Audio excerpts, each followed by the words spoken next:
Ready. అందరికీ నమస్కారం.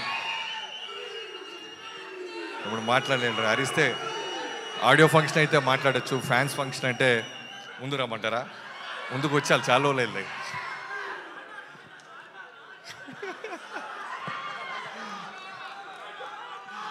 So అందరికీ నమస్కారం. ముందుగా ఫ్యాన్స్ అందరి తరపు నుంచి రామ్ చరణ్ గారికి పుట్టినరోజు శుభాకాంక్షలు. నాకు లోడ్ అయినాయి, సంక్రాంతికి లోడ్ అయినాయి, ఇంకా కంటిన్యూ అవుతున్నాయి. సో నాకు ఎప్పుడు చరణ్ గారిని చూసినప్పుడు ఒకటే అనిపిస్తుంటుంది, మెగాస్టార్ గారి కొడుకుగా పుట్టడం అనేది అదృష్టం అని అందరూ అనుకున్నట్టే, అలానే ఒక పెద్ద ఛాలెంజ్ అది.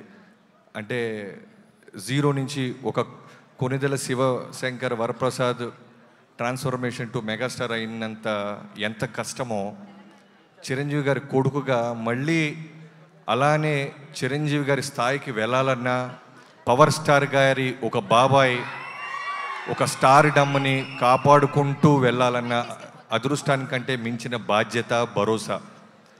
సో విపరీతమైన ఎక్స్పెక్టేషన్స్లో చిరుత దగ్గర నుంచి మొదలెడితే ఎంతోమంది ఫ్యాన్స్ అందరూ ఆనందపడ్డారు, మిగతా వాళ్ళందరూ కామెంట్ చేశారు. ఎక్కడో బాంబేలో ఉన్నోళ్ళు కొంచెం నెగిటివ్గా ట్వీట్స్ చేశారు, నెగిటివ్గా రాశారు. ఓపిక్గా కొడితే గ్లోబల్ ఊగిపోయేలాగా కొట్టిన రామ్ చరణ్ గారికి, నిదానంగా నెమ్మదిగా ఉంటూ చిరంజీవి గారిలాగా వాళ్ళ బాబాయ్ పవర్ స్టార్ గారిలాగా ఓన్లీ పనితోనే సమాధానం చెప్తూ ఇవాళ రోజున చిరంజీవి గారి ఫ్యాన్స్ అందరికీ, పవర్ స్టార్ గారి ఫ్యాన్స్ అందరికీ నేనున్నానంటూ కంటిన్యూ చేస్తున్న దానికి నిజంగా చాలా చాలా గ్రేట్.